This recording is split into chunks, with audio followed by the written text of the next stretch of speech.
Apprentice of the Shadows, Part 4, The Centurion.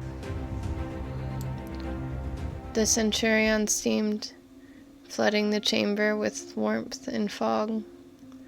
Heat prickled across my skin, instinct forcing me back a step.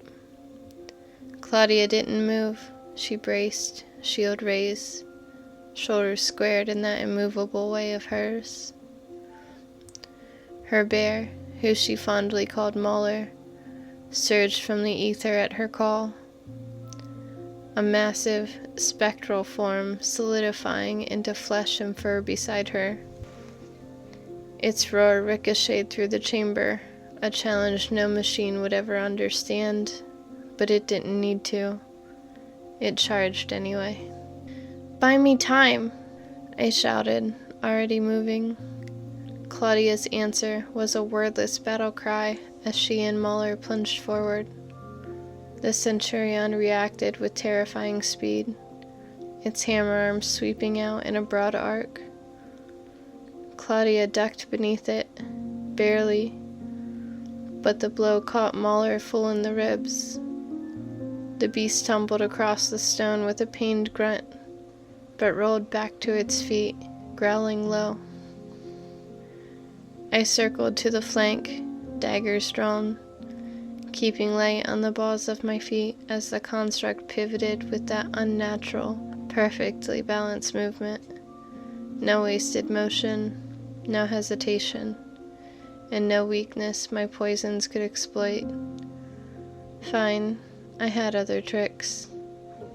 The Centurion stomped once, hard. The ground shuddered. Claudia staggered. Mauler skidded sideways. I used the moment to sprint in, but a burst of blistering steam erupted from the Centurion's shoulder vents.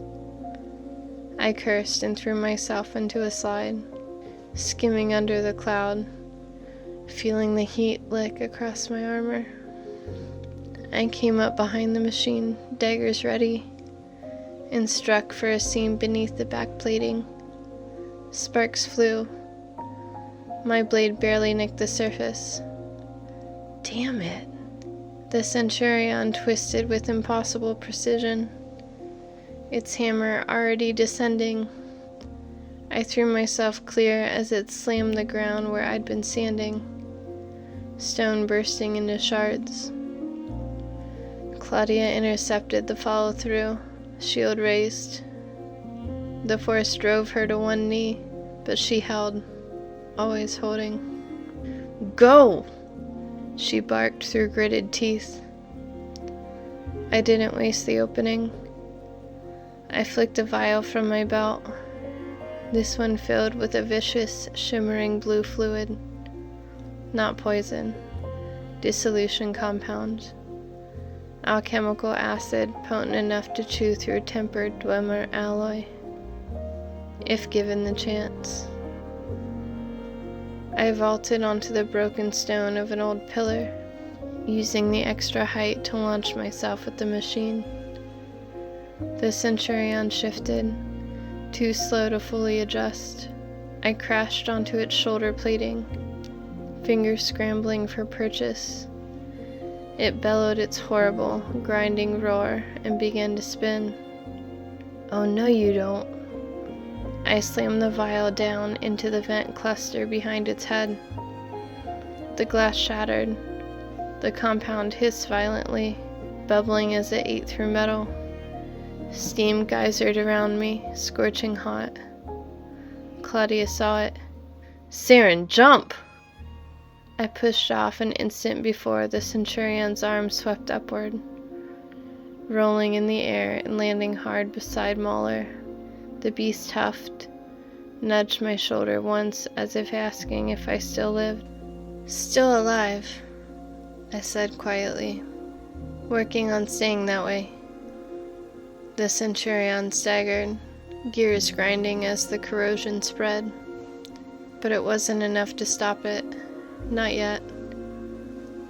Claudia charged again, striking for the knee joint. Her blade bit deep, deeper than mine could, and the machine lurched, balance compromised. "There!" she shouted. "Hit the seam while it's low." I didn't think. I ran. Mauler slammed into its opposite flank, claws raking metal, forcing it further off balance. The Centurion reeled, dropping to one knee with a thunderous crash. I leapt, both daggers drawn, landing on the exposed rear joint. A vulnerable gap, finally. I drove one blade into the opening and wedged it hard, forcing the plating apart. The second dagger I used as a lever, jamming it deeper into the primary rotation gear beneath. The mechanism shrieked, metal ground against metal, teeth snapping as the joint failed. The Centurion spasmed once, violently, then collapsed, its massive frame crashing forward in a plume of dust. The light slowly dimmed, the metal creaking as it already started to cool. Silence rang in my ears. Claudia approached, catching her breath, resting a hand on the bear's broad back as it panted. "You good?" I yanked my dagger free from the ruined joint, shaking out my hand. "Define good." She smiled, small, tired, real. "Alive?" "Barely." Mauler snorted, which I decided to interpret as agreement. But the chamber wasn't quiet for long. Deep in the ruin, something groaned, old gears turning, ancient pressures shifting, mechanisms waking. Too many. Claudia and I exchanged a look. "Move?" I said. "Move," she confirmed. We left the Centurion's corpse cooling behind us as we sprinted toward whatever waited deeper in Razak's wheel.